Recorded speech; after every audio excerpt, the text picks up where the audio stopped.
When I was a child, I often looked back on those early years with fondness, filled with love and laughter thanks to my wonderful parents. We didn't have much money or live in a luxurious place, but we had each other, and that was enough. My sister Rachel and I were inseparable, always embarking on little adventures. Our parents would laugh and say it was important for kids to explore the world. Everything changed when I turned 8.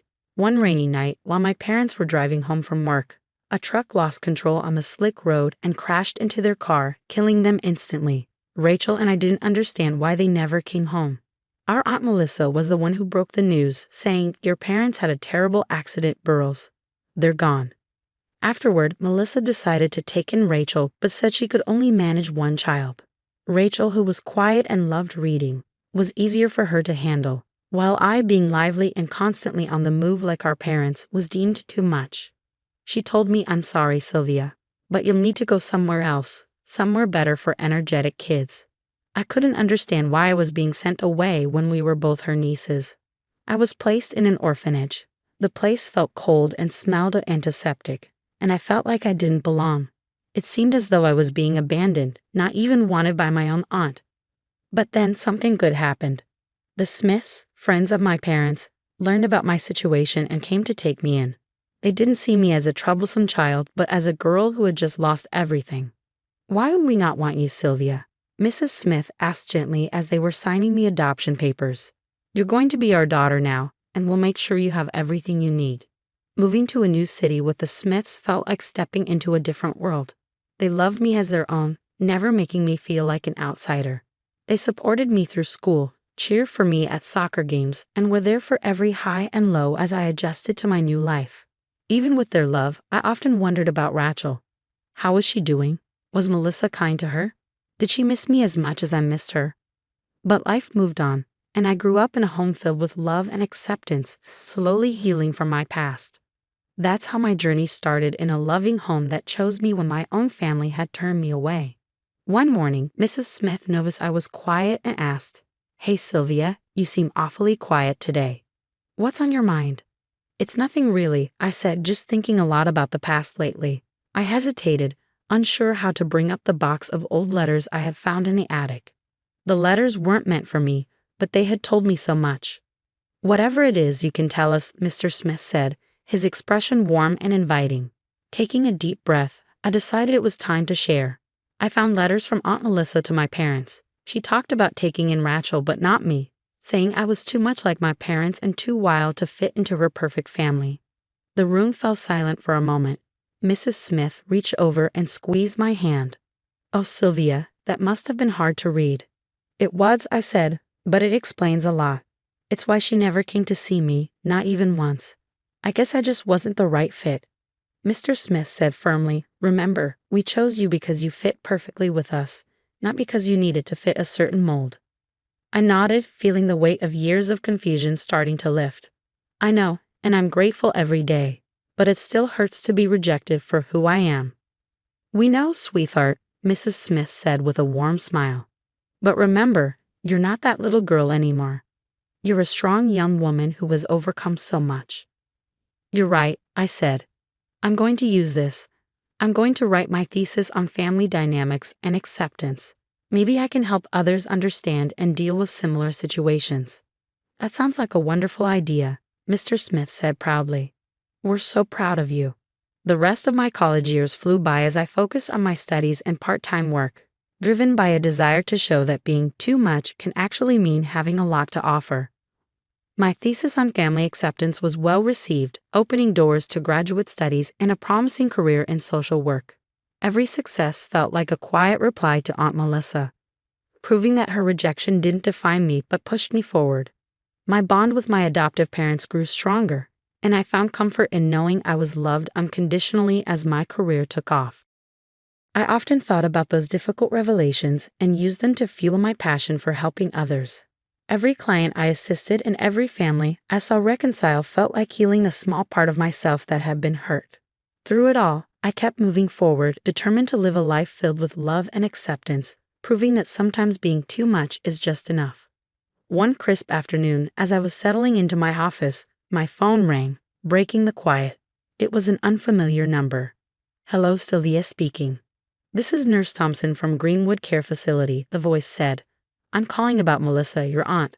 She's been diagnosed with Alzheimer's, and her condition has worsened." Hearing Melissa's name after so long surprised me. "I'm sorry to hear that, but there must be some mistake. Melissa and I haven't been in contact for years." "I understand, Sylvia," Nurse Thompson said, but before her memory faded, she insisted we reach out to you if things got worse. Her family hasn't visited in months. I paused, letting her words sink in. "I see. What exactly are you asking of me?" "Just a visit," Nurse Thompson replied. "It might comfort her, even in her current state." I thought about it and felt an old wound reopening. Later, at home, I turned to Jared, my fiancé. We sat on the porch watching the sunset. "Melissa's in a nursing home with Alzheimer's," I explained, unsure how to feel. "They want me to visit her." "Sylvia, you don't owe her anything," Jared said calmly. "Remember, she made her choices." "I know, but it's complicated," I replied. "Part of me feels like I should do something." "Whatever you decide, I'm with you. Just think about what's best for you," Jared encouraged. The next day, I talked to Mr. and Mrs. Smith. "Sylvia, it's okay to protect yourself," Mrs. Smith said warmly. "You have your own life and family now. Melissa made her choices." Mr. Smith added, "It's not your responsibility to fix it." Their words made sense, but I needed more perspective. I called Rachel, hoping to understand her absence in Melissa's life. "Sylvia, I stayed away on purpose," Rachel confessed. "Living with her, even as the favored child, was suffocating. When I left, I decided it was for good." "Did you know about her condition?" I asked. "I did," Rachel said. "But I chose peace. It wasn't easy, but it was necessary for my sanity." Rachel's words hit hard. We had both found our escape from Melissa's controlling shadow. After reflecting on these conversations, I decided to call Nurse Thompson back. "I've given it a lot of thought," I said. "I'm sorry, but I can't visit Melissa. It's a part of my past that I can't revisit. Please understand." "I understand, Sylvia. Thank you for considering it." "We'll respect your decision," Nurse Thompson said before hanging up. A mix of relief and sadness washed over me. Jared held me close, his support unwavering. "You made the right choice for you, Sylvia," he assured me. Leaning into his embrace, I felt the strength of his support. Choosing to move forward on my own terms was one of the hardest but most freeing decisions I had ever made. A few days later, I met Rachel at a cozy little cafe. I was nervous but excited. It had been years since we had sat down together, just the two of us, trying to reconnect after so much time apart. As we sipped our coffee, Rachel broke the silence. "I've missed this, Sylvia. I've missed you." "I've missed you too," I replied. Her words made the familiar pain of our separation ease a bit. "I'm sorry we let so much time pass." "We were both dealing with a lot," Rachel said with a tentative but genuine smile. "But I'm glad we're here now." We started talking about our aunt, and I hesitated before speaking. "I heard about Melissa's condition. It must have been tough hearing about it after all these years." Rachel's expression clouded for a moment. "Yeah, it brought up a lot of old feelings. But I realized that staying away was necessary for my own healing. She wanted to shape me into something I wasn't, and when I couldn't fit into that mold, it hurt a lot." I nodded, understanding her more than ever. She had been rejected in one way, and I had been rejected in another, just for being too much like Mom and Dad, too energetic, too lively. "It's ironic," Rachel mused. Rachel and I talked more about our past. She pushed us away, trying to mold us, and now she's the one left alone. I said, "I've decided not to visit her. It's hard, but it's what I need to do to protect my peace." "I hope that's okay." Rachel reached across the table and squeezed my hand. "It's more than okay, Sylvia. I support your decision. We both need to do what's best for us, not just what's expected." We spent the rest of our time together reminiscing about our childhood, the good and the bad, talking openly about our hurt and healing and the lives we reclaimed from Melissa's control. Felt therapeutic. "We have each other," Rachel said as we got ready to leave. "That's what matters. Let's not let anyone come between us again." I smiled, feeling a deep sense of relief and reconnection. "Agreed. It's us against the world, right?" "Right," Rachel echoed with a laugh. As we hugged goodbye, I felt lighter than I had in years. The renewed bond with my sister gave me strength. Driving home, I reflected on our journey, the pain Melissa caused, our personal growth, and our choice to keep our distance. It wasn't about holding grudges, but about choosing our well-being and focusing on a future that was ours, not dictated by the shadows of the past. That night, as I shared everything with Jared, his unwavering support and understanding highlighted the incredible strength I had gained, not just from my chosen family, but also from reconnecting with Rachel. Together, we were moving forward, healing from our scars, and building lives filled with love and purpose. The morning Melissa passed away, a chill settled in the air, not from the weather, but from the finality of the news. Rachel called me early. Her voice was steady but carried a hint of old grief. "It's over, Sylvia. Melissa is gone." As I processed Rachel's words, a mix of relief and sorrow tangled inside me. "Are you okay?" I asked, understanding the complexity of her feelings. "I think so. It's strange, isn't it, to feel relief that it's finally over," Rachel replied. "It is, but it's also okay," I said, feeling the truth of my words deeply. "We've been carrying this burden for too long." We decided to attend the funeral together, not for Melissa, but for ourselves, to close the chapter on our painful past. At the cemetery, the small gathering was a stark reminder of the solitary life Melissa had led in her final years. There were no warm eulogies, only the cold facts of her life and passing. As the pastor finished his prayers, Rachel squeezed my hand. It was a silent pact between us. We were here to say goodbye not just to Melissa, but to the shadow she had cast over our lives. Walking away from the cemetery, I felt like a chapter was finally closing, one that had lingered open for too long.